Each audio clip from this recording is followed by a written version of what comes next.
Good morning, Standard 5 students. Today in science, we will discuss about the exercises E, F, G, H of chapter 13.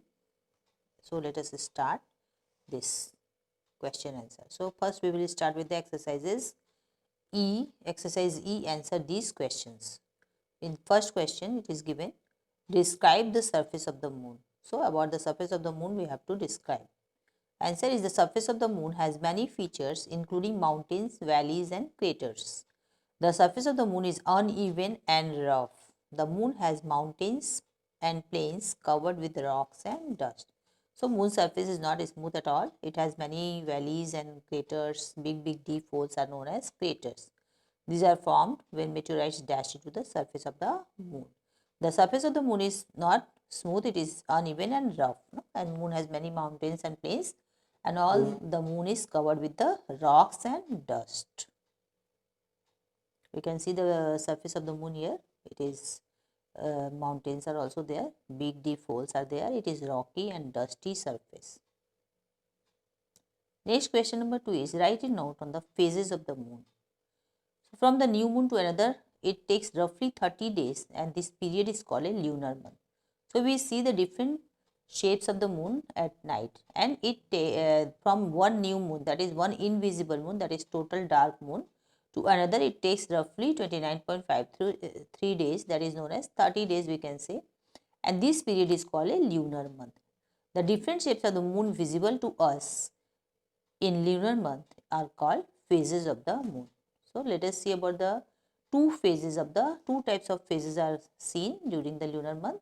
So first is waxing phases. Every night the lighted part grows in size till we see the full moon on the 15th day. This is called waxing phases of the moon. That means when the size of the moon is increasing, every night the size of the moon is increasing in the night sky, and after that it reaches its maximum size, then it becomes full moon on 15th day, and this is known as waxing phases of the moon. Another phase is waning phases. From the next day, after the full moon day, from the next day, the lighted part decreases in size every night and becomes completely invisible on the 15th day. This invisible moon is known as new moon, and this is called waning phases of the moon. So this is about the two types of phases of the moon. We can see the picture here. First quarter, waxing full moon. After full moon, it starts decreasing in size. In this picture, you can see the full moon. After full moon, waxing gibbous, that means it is increasing in size. Waning gibbous means it is decreasing in size. So after full moon, it becomes little part is decreasing. After that, it becomes third quarter, that is half moon is visible. In this picture, you can see only crescent moon is visible. In this, you can see no moon is visible. It is total dark, that is called new moon. Again, after this, it starts increasing in size. You can see crescent moon, again it is visible. After that, you can see half moon, first quarter. After that, you can see gibbous moon, that is increasing in size day by day, and again it becomes full moon. So one time what happened, it increases inside this side, and after that in this you can see that it is decreasing inside and becoming the new moon. So this increasing and decreasing sizes of the moon are called the different phases of the moon. So when it is increasing in size, then it is known as waxing phases of the moon, and when it is decreasing in size, it is known as waning phases of the moon. Now question number 3 is, how is a solar eclipse caused? Sometimes on a new moon day, what happens? The moon's shadow falls on certain parts of the earth. Therefore, a part of the sun appears to be covered by the moon and we see a solar eclipse. What happens? When moon comes between the sun and the earth, then what happens? Moon's shadow falls on the certain parts of the earth and it covers the sun. So, we see a solar eclipse.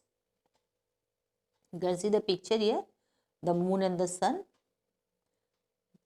Here, sun is here and earth is here, and the moon casts a shadow over the earth. You can see the picture here, shadow. So, in that part, it appears a dark patch. So, we say it is a solar eclipse. Now, how are tides caused? So, tides are the periodic rise and fall of the large water bodies, water in the large water bodies. So these are caused due to the gravitational attraction of the sun or the moon and the earth. Since the moon is closer to the earth than that of the sun, its gravity and pull is stronger than that of the sun. This attraction causes the water of the seas and oceans to move upwards on the side of the earth facing the moon and causes high tides. Both sun and moon has a gravitational pull over the earth and water bodies are attracted by them, but since moon is very close to earth, the moon is the closest neighbor of the earth and sun is very far from the earth. So the moon's gravity pull of the moon is stronger than that of the sun. This attraction of the moon causes the water in the seas and oceans to move upwards on the side of the earth facing the moon, and it causes high tides. You can see the picture also here, high tide and low tide. Sun's gravitational pull is also there and moon's gravitational pull is also there, but moon's gravitational pull is stronger than the sun and it causes the movement of water bodies upwards and it causes high tides, and between two high tides there is a low tide. Now question number 5. How are artificial satellites are useful to mankind?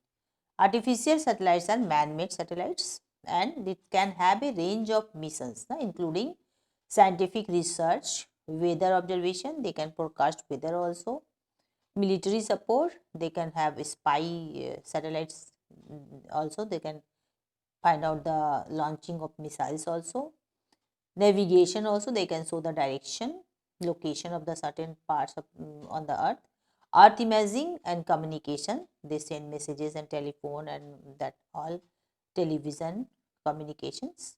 Some satellites fulfill a single purpose while others are designed to perform several functions at the same time.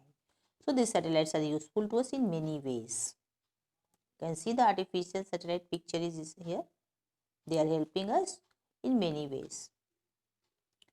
Now we will see about the hot question answer F. Question is, can tides occur in ponds and lakes also? Why or why not? So answer is that the answer is yes, but on a very small scale because they are very small water bodies.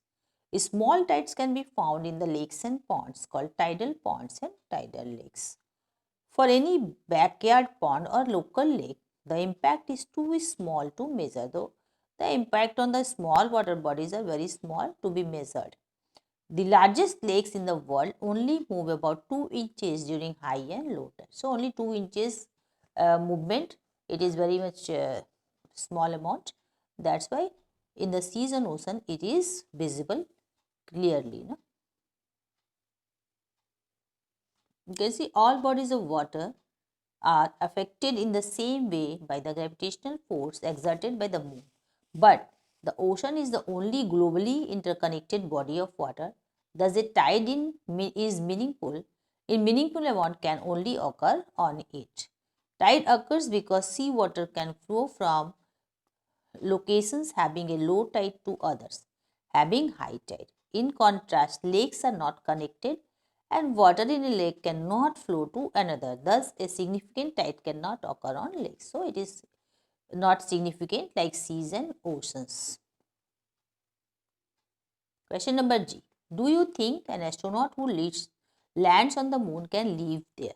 Answer is that NASA's Exploration America Space Research Station has technology development program is working on everything that will be needed to make the moon a place where a crew of astronauts, crew means some people, those who are going, astronauts, can live for months because they have to research for many things. No? So they can live for months. That is, program is just working on the things that can make the people, the astronauts, to live for months. Moon habitat for humans will have to be very tough and very sturdy. It will be a very tough job, but still NASA is exploring about this all. You can see this space program. Question number H. What do you understand by a natural satellite? Answer is a natural satellite is any celestial body in space that orbits around a larger body. Moons are called natural satellites because they orbit planets. Mostly the satellite are the celestial body that moves around the planet, and moon are natural satellite because they are orbiting planets. Here also you can see what is a natural satellite. A natural satellite is an object that orbits a planet or other body larger than itself and which is not man-made. It is natural, so it is not man-made. Such objects are often called moons. Now fun time. You have to edit the passage, correct the spelling mistakes too. So this edited passage is like this. The moon has no atmosphere. There is no air and water on it, but there are some evidences which suggest the presence of water on that. It is extremely hot during the day and very cold at night on the moon as compared to the earth. This is because unlike the earth, there is no atmosphere on the moon to absorb the heat coming from the sun. So no atmosphere is there, that's why the heat cannot be absorbed by the atmosphere and it becomes very cold at night. Thus, it becomes very hot during the day. Due to the absence of atmosphere, all the heat escapes out during the night time, now when there is no sun, thus making it very cold at night. Due to these conditions, life is not present on the moon. Life cannot exist there because of the too hot and too cold temperature variation. Thank you, students. Now we will meet in the next class. Thank you all of